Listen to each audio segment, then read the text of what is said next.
Primary metabolites क्या होते हैं? जो किसी ना किसी फिजियोलॉजिकल रोल में पार्टिसिपेट करते हैं, और सेकेंडरी क्या होता है? बॉडी में बनते हैं लेकिन फिजियोलॉजिकल पार्टिसिपेशन नहीं होता है। आइसोइलेक्ट्रिक पॉइंट वो पीएच होता है जहां पे मेरे अमीनो एसिड के ऊपर नेट चार्ज क्या होता है? 0।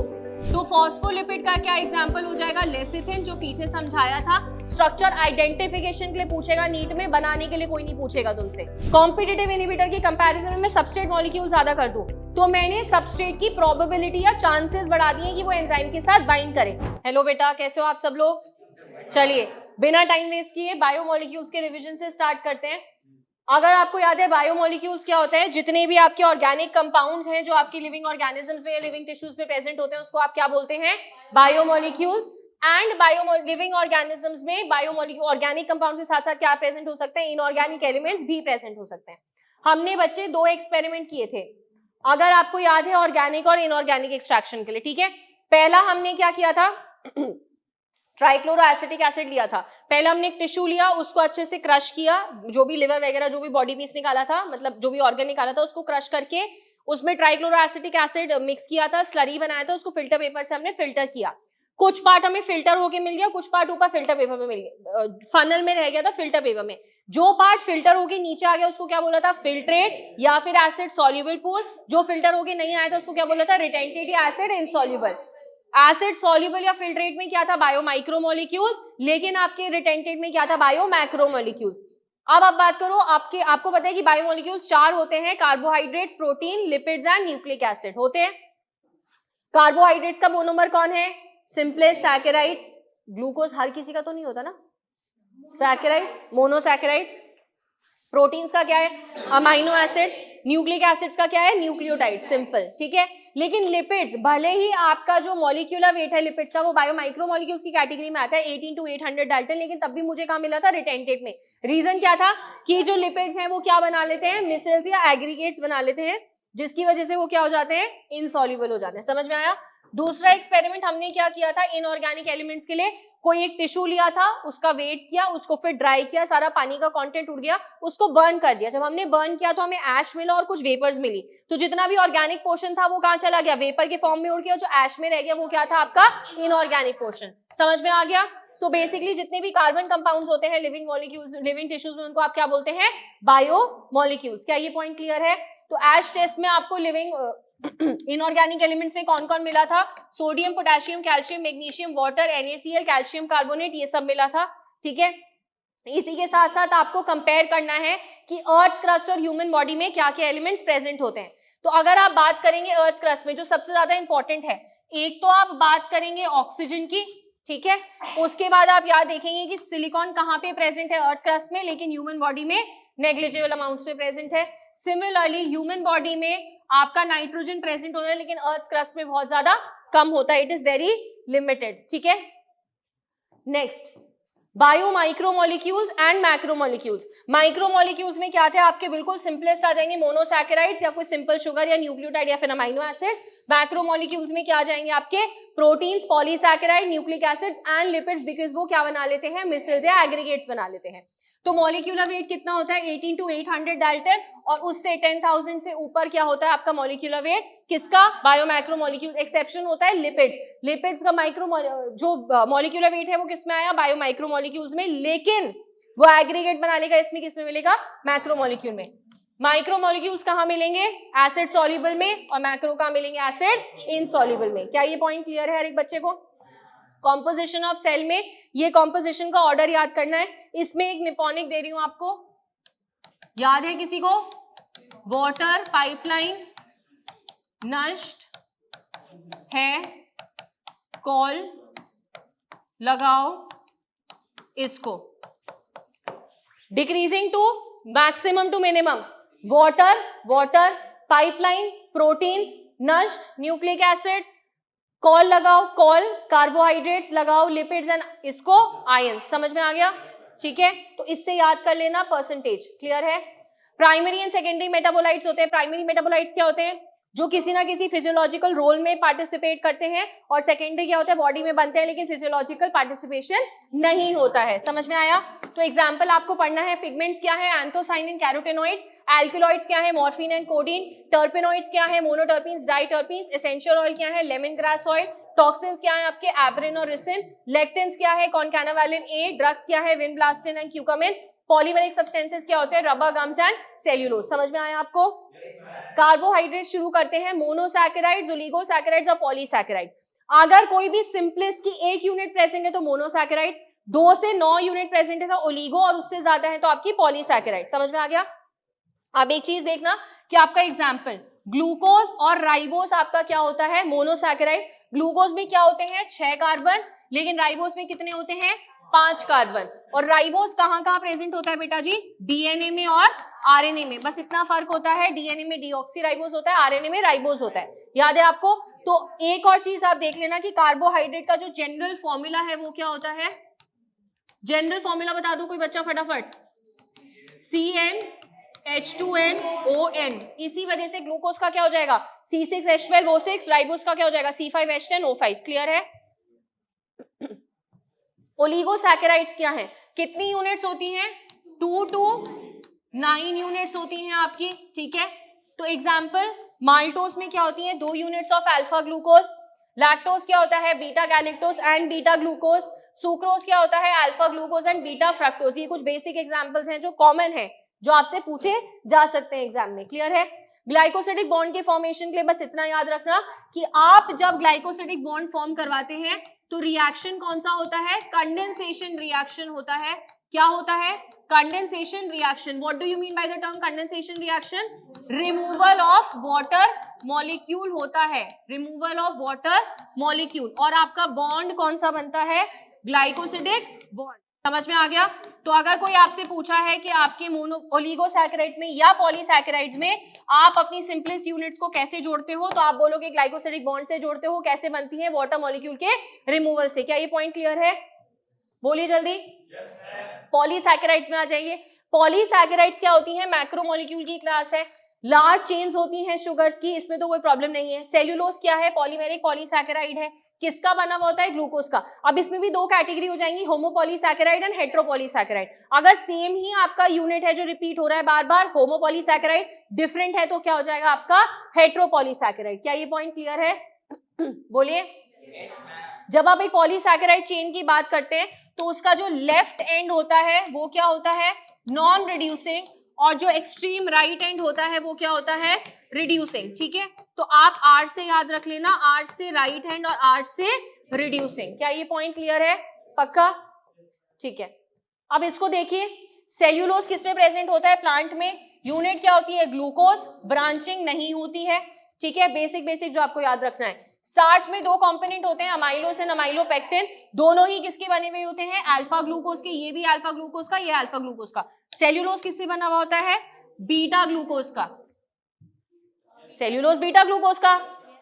अमाइलोस अमाइलोपेक्टिन दोनों में क्या होता है, अल्फा ग्लूकोज। बस डिफरेंस कितना होता है, नंबर में। अमाइलोस में कितना होता है, अप टू 200, और उससे ज्यादा क्या होगा आपका अमाइलोपेक्टिन में। समझ में आ रहा है? अमाइलोस में आपकी ब्रांचिंग नहीं होती, लेकिन अमाइलोपेक्टिन में आपकी ब्रांचिंग होती है। समझ में आ गया? अगर स्ट्रेट चेन में चीजें जुड़ रही हैं तो 1,4 बॉन्ड बनेगा, लेकिन अगर आपकी ब्रांचिंग में होगा तो ब्रांचिंग पॉइंट पे क्या होता है, 1,6 पॉइंट। ग्लाइकोजन में क्या प्रेजेंट होता है आपका, अल्फा ग्लूकोज। क्योंकि ब्रांचिंग प्रेजेंट होती है तो 1,4 और 1,6 दोनों प्रेजेंट होती है ब्रांचिंग। समझ में आ गया आपको? अमाइनो एसिड्स की अगर आप बात करेंगे तो अमाइनो एसिड्स क्या होते हैं, सब्स्टिट्यूटेड मीथेन। मीथेन का फॉर्मूला क्या होता है, CH4। तो क्योंकि ये CH4 है तो इसके एक हाइड्रोजन को छोड़ के बाकी सारे हाइड्रोजन को क्या कर दिया, किसी ना किसी ग्रुप से सब्स्टिट्यूट कर दिया। एक हाइड्रोजन में वेरिएबल ग्रुप लगा दिया, एक में लगा दिया COOH और एक में लगा दिया NH2। समझ में आ गया? एक अमीनो और एक कार्बोक्सिल ग्रुप। ठीक है, तो क्या बोलते हैं इसको, सब्स्टिट्यूटेड मीथेन्स। और इसमें जो कार्बन होता है वो क्या होता है, अल्फा कार्बन। क्यों? क्योंकि फंक्शनल ग्रुप बेयर करता है। So the carbon which bears the functional group is known as the. ठीक है, समझ में आ गया? क्या क्या होता है, हाइड्रोजन होता है, कार्बोक्सिल ग्रुप होता है, अमीनो ग्रुप होता है, और एक वेरिएबल आर ग्रुप होता है। क्या ये पॉइंट क्लियर है? वेरिएबल आर ग्रुप के बेसिस पे आपके जो अमीनो एसिड्स हैं वो बहुत सारे टाइप के होते हैं, 20 टाइप्स के होते हैं। कौन कौन से, एसिडिक होते हैं, बेसिक होते हैं, हेट्रोसाइक्लिक होते हैं। ठीक है, एक चार्ट है वो मैं आपको दे दूंगी, इसके बाद है वो याद कर लेना। ये देखिए, ग्लाइसिन क्या होता है आपका, सिंपलेस्ट अमीनो एसिड होता है बेटा जी, सिंपलेस्ट अमीनो एसिड। जो आपका आर ग्रुप होता है वो क्या होता है, H। ये NCERT वाले तो याद करने हैं। एलिनीन में R is equal to methyl group and serine में R is equal to CH2 OH। क्या ये पॉइंट क्लियर है? अगर कोई पूछता है ग्लाइसिन कैसा अमीनो एसिड है तो न्यूट्रल अमीनो एसिड, एलेनिन कैसा है neutral amino acid, and serine कैसा है अल्कोहलिक अमीनो एसिड। क्या है? Alcoholic amino acid. क्योंकि ये एनसीईआरटी वाले हैं तो इतना तो देख ही लेना। समझ में आ गया? पक्का? ठीक है। अब देखिए जो आर ग्रुप है वो वेरी कर सकता है और इसी आर ग्रुप के बेसिस पे हम अमीनो एसिड की फिजिकल और केमिकल प्रॉपर्टीज डिसाइड करते हैं। समझ में आया? तो अमीनो एसिड और कार्बोक्सिल ग्रुप के बेसिस पे हम इसको किस में क्लासिफाई कर सकते हैं? Acidic, basic, neutral and aromatic. और इसके साथ साथ अगर सल्फर है या अल्कोहलिक ग्रुप कंटेनिंग है या हेट्रोसाइक्लिक है वो भी आपके आ जाएंगे। ठीक है, वो चीज मैं आपको पढ़ा चुकी हूँ, आप घर जाके वो लिस्ट देख लेना जो मैंने बनवाई थी। ठीक है, तो ये लिस्ट एक बार गो थ्रू कर लेना आपके रेफरेंस के लिए। ज्विटर आयन क्या होता है? ये जनरल रिप्रेजेंटेशन होता है। जनरल रिप्रेजेंटेशन क्या होता है अमीनो एसिड का? Carbon, hydrogen, variable group, COOH और NH क्या हो जाएगा? NH2। हाँ या ना? NH2। COH क्या है? Carboxyl group. NH2 क्या है? Amino group. समझ में आ गया? अब इसमें होता क्या है? आयनाइजेबल नेचर होता है। अगर आप बात करोगे COOH वो आयनाइज करता है COO माइनस बनाने के लिए और NH2 आयनाइज करता है NH3 पॉजिटिव बनाने के लिए। ठीक है, PI होता है आइसोइलेक्ट्रिक पॉइंट। क्या होता है? PI आइसोइलेक्ट्रिक पॉइंट वो pH होता है जहां पे मेरे अमीनो एसिड के ऊपर नेट चार्ज क्या होता है? 0। इस pH के ऊपर COOH किस में कन्वर्ट हुआ है? COO माइनस में, और NH2 किस में कन्वर्ट हो गया? NH3 पॉजिटिव में। तो +1 चार्ज था, -1 चार्ज था, तो ज्विटर आयन में नेट चार्ज कितना हो गया? 0। अब खुद सोचो जो भी pH था उस pH से कम वाले pH में जाऊंगी तो एसिडिक में जा रही हूँ या बेसिक में? एसिडिक में। और उस pH से अगर ऊपर वाले pH में जाऊंगी तो कहां जा रही हूँ? बेसिक में। तो आपके एसिडिक pH में अमीनो एसिड के ऊपर क्या होता है? पॉजिटिव चार्ज होता है, लेकिन आपके बेसिक मतलब आइसोइलेक्ट्रिक पॉइंट के कंपैरिजन में बेसिक pH में जाएंगे तो क्या होता है आपके अमीनो एसिड के ऊपर? Negative charge. ये form of the amino acid जहां पे नेट चार्ज 0 था उसको आप क्या बोलते हो? Zwitter ion. क्या बोलेंगे? Zwitter ion. तो ये वाला फॉर्म आपका क्या हो जाएगा? Zwitter ion. क्या ये पॉइंट क्लियर है हर एक बच्चे को? बोलो जल्दी। इतने पॉइंट में कोई दिक्कत परेशानी? Formation of peptide bond. Amino acids को जोड़ोगे तो क्या बनेगा? Peptide bond. अगेन सिंपल, आपने एक ही काम करना है कि क्या रिमूव होता है? Water molecule. कौन सा रिएक्शन होता है? Condensation reaction. अगेन हाँ या ना? Condensation reaction. बॉन्ड कैसे बनता है? पहले वाले अमीनो एसिड के COOH के बीच में और दूसरे वाले अमीनो एसिड के NH2 के बीच में। तो प्रीसीडिंग अमीनो एसिड का COOH एंड सक्सीडिंग का NH2 group will form the peptide bond by the removal of a water molecule, condensation reaction. क्या ये पॉइंट क्लियर है हर एक बच्चे को? ठीक है, एक जनरल फॉर्मूला बता रही हूं यहां पे, लिख लेना। अगर कोई पूछे कि नंबर ऑफ पेप्टाइड बॉन्ड्स कितने हैं, करेक्ट, कितने हैं? नंबर ऑफ अमीनो एसिड जितने हैं उसमें से -1 कर दो। क्या हो जाएगा मेरा? Number of peptide bond. क्या ये चीज क्लियर है? प्रोटीन्स को क्या बोलते हैं? पॉलीपेप्टाइड। और वो हमेशा क्या होते हैं? हेट्रोपॉलीमर, क्योंकि अलग अलग टाइप के 20 अमीनो एसिड जोड़ के बनते हैं। समझ में आ रहा है? पक्का? ठीक है। कुछ अमीनो एसिड्स होते हैं जो आपको डाइट में नहीं लेने होते और कुछ होते हैं जो आपको लेने होते हैं। जो आपको डाइट में लेने होते हैं वो क्या होते हैं? Essential amino acid. जो आपको नहीं लेने होते हैं वो क्या होते हैं? Non essential. नॉन एसेंशियल क्यों नहीं लेने होते? क्योंकि वो बॉडी में ऑलरेडी सिंथेसाइज होते हैं। समझ में आ रहा है? इसी के साथ साथ एक और कैटेगरी आती है सेमी एसेंशियल अमीनो एसिड की। बनते हैं बट इनफ क्वांटिटी में नहीं बनते तो उसको क्या बोलोगे? Semi essential amino acids. Got it? Clear? Structure of protein में बेटा जी कितने स्ट्रक्चर्स होते हैं? Primary, secondary and tertiary. सब कुछ इधर गिरा दूंगी, बाकी 3 स्लाइड्स आप सब कुछ यही समझा दूंगी, बाकी सारी 3 स्लाइड्स आप घर जाके पढ़ लेना। प्राइमरी स्ट्रक्चर क्या होता है? जस्ट सिंपल अमीनो एसिड को मैंने ज्वाइन किया है तो कौन सा बॉन्ड प्रेजेंट होगा? Peptide bond. क्या काम होता है? सीक्वेंस की इंफॉर्मेशन देगा, पोजीशन की इंफॉर्मेशन देगा। कौन कौन से अमीनो एसिड के सीक्वेंस में प्रेजेंट है और किस पोजीशन में प्रेजेंट है। समझ में आ गया? अब वो जो पॉलीपेप्टाइड, वो जो पेप्टाइड चेन बनी है उसमें अगर कॉइलिंग हो जाती है तो वो बन जाता है आपका अल्फा हेलिक्स सेकेंडरी स्ट्रक्चर। तो सेकेंडरी स्ट्रक्चर आपका 2 होता है, alpha helix and beta pleated. समझ में आ गया? बस इतना समझना कि मान लीजिए आपने प्राइमरी स्ट्रक्चर की बात की है तो प्राइमरी स्ट्रक्चर में ये कोई पेप्टाइड चेन थी तो उसमें जो आपके अलग अलग अमीनो एसिड्स प्रेजेंट थे, मान लीजिए डिफरेंट अमीनो एसिड्स यहाँ पे प्रेजेंट थे, समझ में आ रहा है? तो इस तरीके से हमें क्या पता चल जाएगा, उनकी पोजीशंस। क्या ये पॉइंट क्लियर है? समझ पा रहे हो या नहीं समझ पा रहे हो? ठीक है। अब एक और चीज प्राइमरी स्ट्रक्चर में यहीं पे रुक के समझ लेना। ये जो लेफ्ट एंड होता है और ये क्या होता है, राइट एंड। ठीक है, लेफ्ट एंड में क्या होता है बेटा जी, फ्री NH2 ग्रुप। क्या होता है, फ्री NH2 ग्रुप। और राइट एंड में आपका क्या प्रेजेंट होता है, फ्री COOH ग्रुप। ठीक है, तो इसको क्या बोलते हैं, C टर्मिनल, और उसको क्या बोलते हैं, N टर्मिनल। समझ में आ रहा है आपको? इतने पॉइंट में कोई प्रॉब्लम है? और इसी वजह से फर्स्ट अमीनो एसिड को क्या बोलते हैं, N terminal amino acid, last वाले को क्या बोलते हैं, C टर्मिनल अमीनो एसिड। ठीक है, समझ में आ गया? अब इसी तरीके से मान लीजिए आपकी अलग अलग चेन्स थी, ये एक चेन है, ये आपकी दूसरी चेन है, ये आपकी तीसरी चेन है। अगर इन्हीं के बीच में आपकी बॉन्डिंग्स बन जाएंगी, हाइड्रोजन बॉन्डिंग बन जाएंगी, तो आप इसको क्या बोलोगे, बीटा प्लीटेड। क्या बोलोगे, बीटा प्लीटेड। लेकिन मान लीजिए आपकी एक ही चेन थी, वो ऐसे कॉइल कर चुकी है, तो आप इस वाले को क्या बोलोगे, अल्फा हेलिक्स। बस बॉन्ड डिफरेंट होता है। अल्फा हेलिक्स में क्या होगा, इंट्रामोलिक्यूलर हाइड्रोजन बॉन्डिंग, लेकिन आपके बीटा प्लीटेड में क्या होगा, इंटरमोलिक्यूलर हाइड्रोजन बॉन्डिंग। क्या ये पॉइंट क्लियर है हर एक बच्चे को?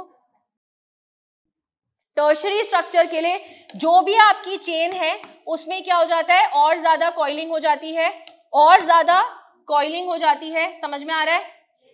कुछ एडिशनल बॉन्ड्स जो रिस्पॉन्सिबल होते हैं स्टेबलाइज करने के लिए, वो क्या होते हैं, वैन डर वाल इंटरैक्शंस, हाइड्रोफोबिक, आयनिक, डाइसल्फाइड। ठीक है, सब याद है तुम्हें। क्वाटरनरी क्या हो जाएगा,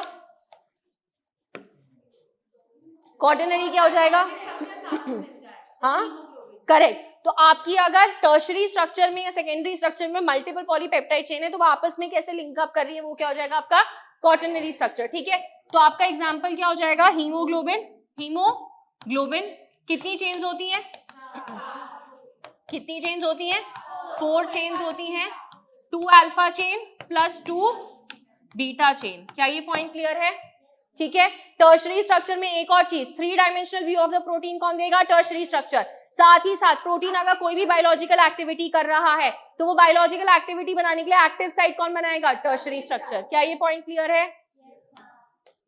चलिए नेक्स्ट, फंक्शन ऑफ प्रोटीन्स क्या है, कोलाजन इंटरसेलुलर ग्राउंड सब्सटेंस की तरह एक्ट कर सकता है, एंजाइम की तरह एक्ट कर सकता है, हार्मोन की तरह एक्ट करता है, एंटीबॉडीज की तरह एक्ट करता है, रिसेप्टर की तरह काम करता है, और साथ ही साथ ग्लूकोज ट्रांसपोर्ट करवाता है सेल्स में। क्या ये पॉइंट क्लियर है? इतने पॉइंट में कोई दिक्कत परेशानी है किसी बच्चे को? लिपिड स्टार्ट करते हैं, आगे स्टार्ट करते हैं बेटा जी। लिपिड क्या होता है, वाटर इनसॉल्युबल। लिपिड्स क्या हो सकते हैं, सिंपल फैटी एसिड, ग्लिसरॉल या फैटी एसिड एंड ग्लिसरॉल का मिक्सचर या कॉम्बिनेशन को आप क्या बोल सकते हैं, लिपिड्स। जब आप बात करते हैं ग्लिसरॉल की, तो ग्लिसरॉल क्या होता है, ट्राईहाइड्रोक्सी प्रोपेन। प्रोपेन के ऊपर हर एक कार्बन पे जो हाइड्रोजन ग्रुप है, एक एक हाइड्रोजन को किससे रिप्लेस कर दो, OH ग्रुप से, वो क्या हो जाएगा आपका ग्लिसरॉल या फिर ट्राईहाइड्रोक्सी प्रोपेन। अगला, अब आप बात करते हैं इसकी, तो ग्लिसरॉल है, इसके साथ आपने 3 फैटी एसिड्स ज्वाइन किए। तो जब आप ग्लिसरॉल और फैटी एसिड्स ज्वाइन करते हैं, यहाँ पे जो बॉन्ड फॉर्मेशन होता है वो कौन सा बॉन्ड होता है, एस्टर बॉन्ड फॉर्मेशन होता है। तो हम क्या बोलते हैं कि फैटी एसिड्स का एस्टेरिफिकेशन करना पड़ता है ग्लिसरॉल के साथ। समझ में आया? तो एक कैटेगरी होती है सिंपल लिपिड, जहां पे आप नॉर्मली फैटी एसिड्स का एस्टेरिफिकेशन कर देते हो, किसके साथ, ग्लिसरॉल के साथ। ये आपकी कुछ एनसीईआरटी की इमेजेस हैं, पाल्मिटिक। एक और चीज, फैटी एसिड्स 2 टाइप के होते हैं, सैचुरेटेड, अनसैचुरेटेड। सैचुरेटेड वाले में सिंगल बॉन्ड है, अनसैचुरेटेड वाले में डबल और ट्रिपल बॉन्ड है। सैचुरेटेड वाले का हाई मेल्टिंग पॉइंट है, अनसैचुरेटेड वाले का लो मेल्टिंग पॉइंट है। एग्जांपल, पाल्मिटिक एसिड सैचुरेटेड है 16 carbon, stearic acid 18 carbon, arachidic acid 20 carbon. Unsaturated में आ जाओ, oleic acid 18 carbon 1 double bond, linoleic acid 18 carbon 2 double bond, linolenic acid 18 carbon 3 double bond, और arachidonic acid 20 carbon 4 double bond. Clear है? ठीक है। Triglyceride क्या हो जाएगा, अगर आपने ग्लिसरॉल में 3 फैटी एसिड ज्वाइन किए, ग्लिसरॉल में 1 फैटी एसिड, मोनोग्लिसराइड 2 ज्वाइन किया, डाइग्लिसराइड 3 ज्वाइन किया, ट्राइग्लिसराइड। ठीक है, ग्लिसरॉल हो गया आपका। और फॉस्फोलिपिड का एग्जांपल होता है लेसिथिन। फॉस्फोलिपिड क्या है कि हमने कोई फॉस्फेट ग्रुप भी साथ साथ ज्वाइन किया है। फॉस्फोलिपिड या ये जो लेसिथिन है आपका कहां प्रेजेंट होता है, प्लाज्मा मेम्ब्रेन में। कहां पे प्रेजेंट होता है, और लेसिथिन वहां पे भी प्रेजेंट होता है, ठीक है। Surfactant of alveoli, plasma membrane में नहीं लिखवाया था मैंने, दोनों जगह लिखवाया था, ठीक है। कॉन्जुगेटेड लिपिड्स क्या होते हैं आपके, कुछ ना कुछ आपने एडिशनल ग्रुप ज्वाइन किया है। तो फॉस्फोलिपिड का क्या एग्जांपल हो जाएगा, लेसिथिन, जो पीछे समझाया था। स्ट्रक्चर आइडेंटिफिकेशन के लिए पूछेगा नीट में, बनाने के लिए कोई नहीं पूछेगा तुमसे, ठीक है। ग्लाइकोलिपिड्स क्या होते हैं, जो शुगर मॉलिक्यूल होती है, जो अल्कोहल होता है वो ग्लिसरॉल की जगह क्या है, स्फिंगोसिन अल्कोहल, और जो शुगर मॉलिक्यूल होता है कुछ ना कुछ उसमें शुगर भी जुड़ा होता है, इसलिए क्या बोला है, ग्लाइको टर्म दिया है। लाइपोप्रोटीन्स क्या है, कुछ ना कुछ आपके प्रोटीनेशियस पार्ट भी जुड़े हुए होते हैं। तो आपने सुना होगा मम्मी पापा की जब रिपोर्ट्स होंगी लिपिड प्रोफाइल की, एलडीएल, एचडीएल, वीएलडीएल, वो सारे क्या होते हैं आपके लिपिड्स होते हैं, समझ में आ रहा है। और क्रोमोलिपिड्स आपके कुछ पिगमेंट्स होते हैं, ये पार्ट थोड़ा एक्स्ट्रा है, आप छोड़ सकते हो, समझ में आया। डिराइव्ड लिपिड्स बस आप एग्जांपल याद कर लीजिए, कौन है आपका, कोलेस्ट्रॉल, कौन है आपका, कोलेस्ट्रॉल, ठीक है। तो कोलेस्ट्रॉल जो है आपका क्या है, डिराइव्ड लिपिड। इसमें क्या होता है, एक्चुअल लिपिड नहीं होता, लेकिन लिपिड लाइक प्रॉपर्टीज होती हैं। तो ये चार्ट बस दिखा रहा है कि आपके जितने भी स्टीरॉइडल हार्मोन्स हैं वो किसके डेरिवेटिव हैं, आपके कोलेस्ट्रॉल के। आपका कॉर्टिसोल हो गया, ईस्ट्रोजन हो गया, एल्डोस्टेरॉन हो गया, टेस्टोस्टेरोन हो गया, प्रोजेस्टेरॉन हो गया, ये सब मैं आपको ह्यूमन रिप्रोडक्शन में बता दूंगी आगे, ठीक है। न्यूक्लिक एसिड स्टार्ट करते हैं। न्यूक्लिक एसिड्स बेटा जी, न्यूक्लिक एसिड्स में 3 चीजें होती हैं, nitrogenous base, phosphate group and pentose sugar.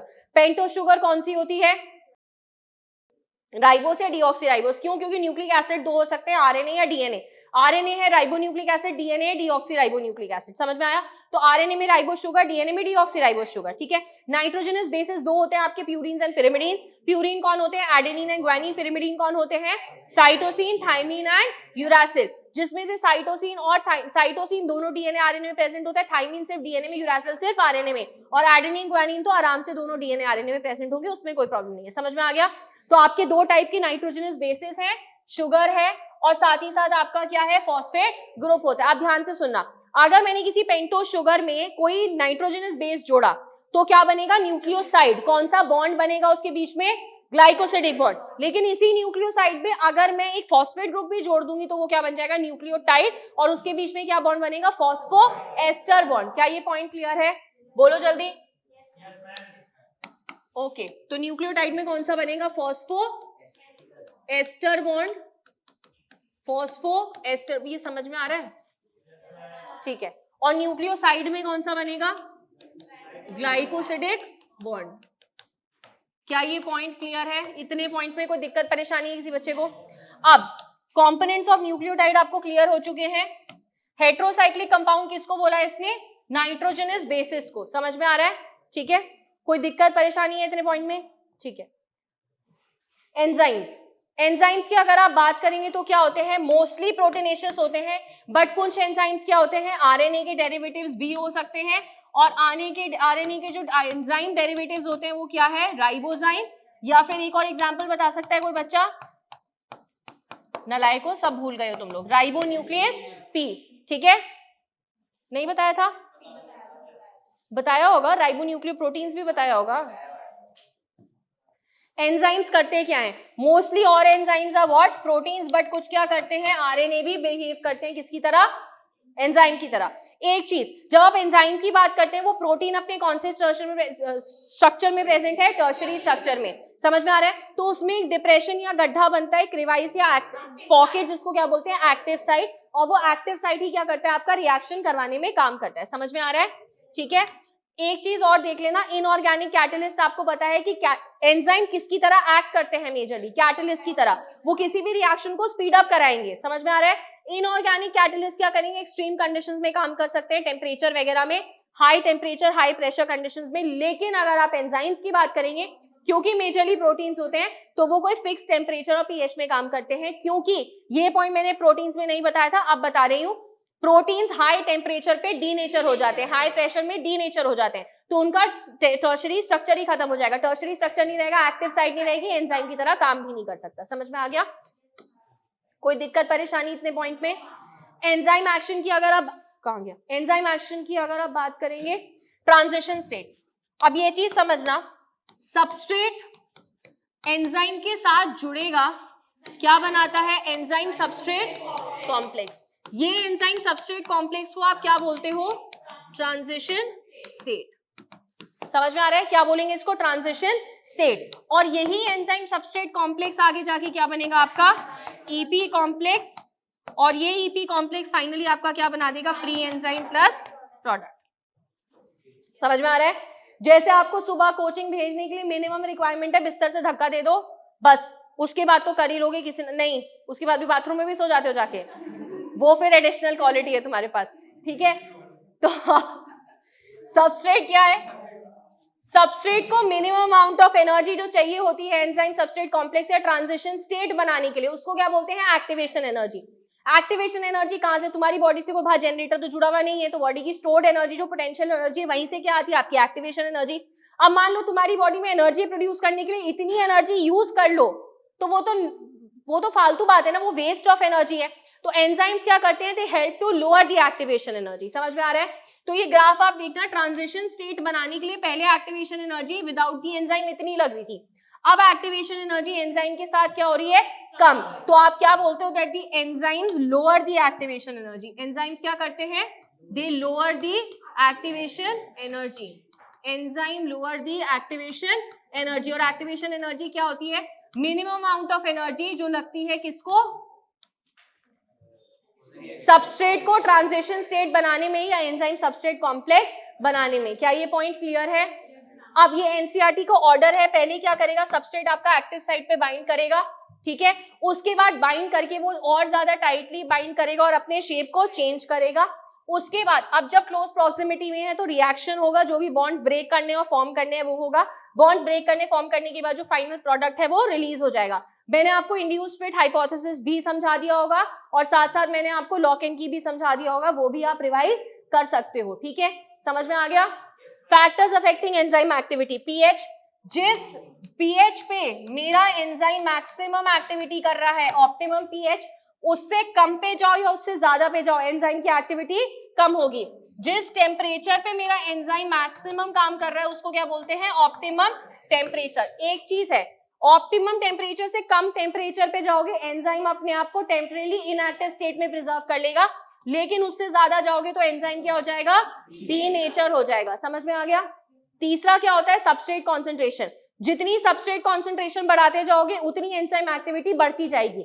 लेकिन मान लो आपके पास 100 एंजाइम थे और आपके पास 100 सबस्ट्रेट थे, तो 100 सबस्ट्रेट डालने के बाद अगर आप 200 सबस्ट्रेट और डालोगे तो ये कोई भी एंजाइम के साथ रिएक्ट नहीं कर पाएंगे, ठीक है? तो एक टाइम के बाद जब आपका Vmax आ जाता है, रिएक्शन का Vmax का मतलब क्या होता है? आपके सारे एंजाइम्स में सारे एंजाइम्स के साथ सबस्ट्रेट जुड़ चुका है। क्लियर हो गया?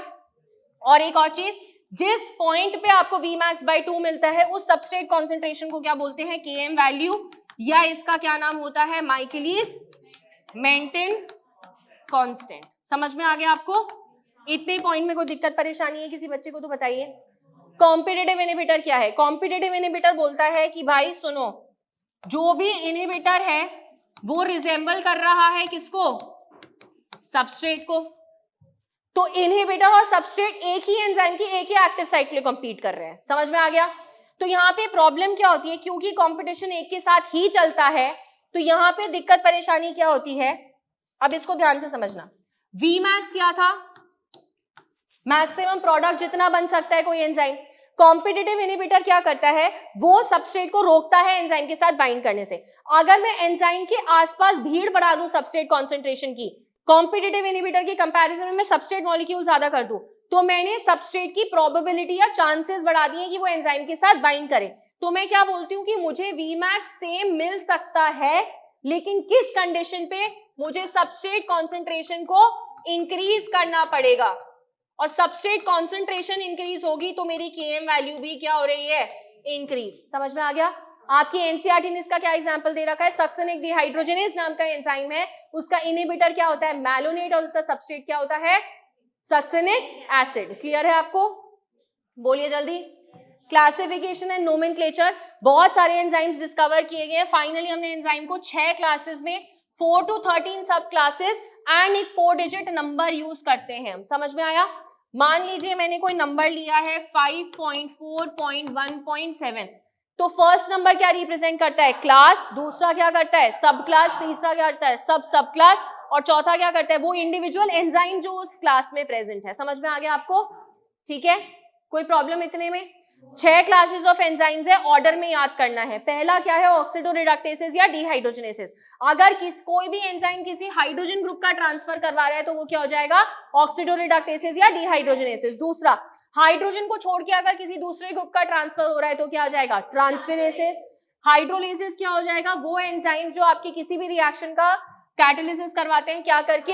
हाइड्रोलिसिस करके। समझ में आ गया? नेक्स्ट हो जाएगा लाइसिस, जो बेसिकली रिएक्शन कैटालाइज तो करवाते हैं लेकिन क्या करवाते हैं? हाइड्रोलिसिस को छोड़ के कुछ और रिएक्शन, कुछ और मैकेनिज्म से ग्रुप से मूव करवाते हैं। मेन पॉइंट क्या लीव कर देते हैं? Double bond. ये स्पेसिफिक फीचर है इसका। समझ में आ गया आपको? नेक्स्ट क्या है? आइसोमेरेसेस, वो एंजाइम जो आइसोमर्स बनाने के लिए काम आते हैं। कितने टाइप के आइसोमर्स बन सकते हैं? Geometrical, positional and optical isomer. समझ में आ गया? लास्ट है लाइगेसेस। लाइगेशन का मतलब होता है जोड़ना। तो दो ग्रुप्स को अगर जोड़ने का काम करता है, दो सबस्ट्रेट को जोड़ने का काम करता है, वो कौन करेंगे? आपके लाइगेसेस। लास्टली आपके कोफैक्टर्स। कभी कभी एंजाइम्स क्या होते हैं? अकेले काम नहीं कर सकते। एंजाइम का जो प्रोटीनेशियस पार्ट होता है वो अकेले काम नहीं कर सकता। तो जो एंजाइम का प्रोटीनेशियस पार्ट होता है उसको क्या बोलते हैं? Apo enzyme. कभी कभी एंजाइम को क्या चाहिए होता है? कुछ एडिशनल ग्रुप चाहिए होता है अपना काम करने के लिए, ठीक है? तो जो एडिशनल ग्रुप एंजाइम के साथ मिलकर काम कराएगा उसको क्या बोलते हैं? Cofactors. So proteinaceous part of the enzyme is what? Apoenzyme, and cofactor is the non-proteinaceous part of the enzyme. Apoenzyme and cofactor मिला के क्या बनाएगा आपका? Holoenzyme. क्या ये पॉइंट क्लियर है? Holoenzyme is what? Complete functional enzyme. क्या हो जाएगा? Apoenzyme के साथ साथ cofactors. क्या ये पॉइंट क्लियर है? इस केस में अगर इस कोफैक्टर को मैं यहां से हटा दूंगी तो ये एंजाइम काम नहीं कर पाएगा। सॉर्टेड है? पहला, कोफैक्टर्स के 3 टाइप होते हैं, prosthetic group, coenzymes and metal ions. Definition आप पढ़ लेना, डिफरेंस में बता रही हूं। प्रोस्थेटिक ग्रुप ऑर्गेनिक कंपाउंड्स होते हैं, सबस्ट्रेट के साथ टाइटली बाउंड करते हैं, या मैं ये बोलूं एपो एंजाइम के साथ टाइटली बाइंड करते हैं, ठीक है? प्रिसाइसली एपो एंजाइम के साथ टाइटली बाउंड करते हैं। क्लियर हो गया? कोएंजाइम्स क्या है? अगेन ऑर्गेनिक ग्रुप है लेकिन टाइटली बाइंड नहीं करते, लूजली बाइंड करते हैं और ट्रांजिएंटली। ट्रांजिएंटली का मतलब क्या है? जब काम करना होगा आके बाइंड करेगा, काम नहीं करना होगा बोलेगा भाड़ में जाओ, हो गया मेरा काम, ठीक है? जब काम का समय आएगा तब आके बाइंड करेगा, ठीक है? लास्ट, आप मेटल आयंस की अगर बात करते हो तो ये चीज देख लेना, जो पॉइंट अंडरलाइन कर रही हूं वो बहुत इंपॉर्टेंट है। ऑर्गेनिक कंपाउंड्स होते हैं प्रोस्थेटिक ग्रुप, क्या करते हैं? They are tightly bound to the enzyme. Example आप देख लेना, एनसीईआरटी ने आपका दे रखा है। यहाँ पे क्या है? ऑर्गेनिक कंपाउंड होते हैं बट एसोसिएशन कैसा है? It is only transient, that is it is occurring only during the course of the catalysis या कोर्स ऑफ द रिएक्शन। जब रिएक्शन करना होगा तभी होगा। लास्टली मेटल एंजाइम्स क्या होते हैं बेटा जी? आपके आयंस होते हैं जो आपके एपो एंजाइम के साथ कौन से बॉन्ड बनाते हैं? कोऑर्डिनेशन बॉन्ड बनाएंगे। कौन से बॉन्ड बनाएंगे? Coordination bond. बस यही सवाल आएगा, ठीक है? और आपके जो ये एंजाइम का मेटल आयंस का एग्जाम्पल दे रखा है, ठीक है? क्लियर है? कोई डाउट है यहाँ पे? कोई दिक्कत परेशानी बताइए। कोई दिक्कत परेशानी? चलिए ठीक है, that's the end. Thank you बेटा।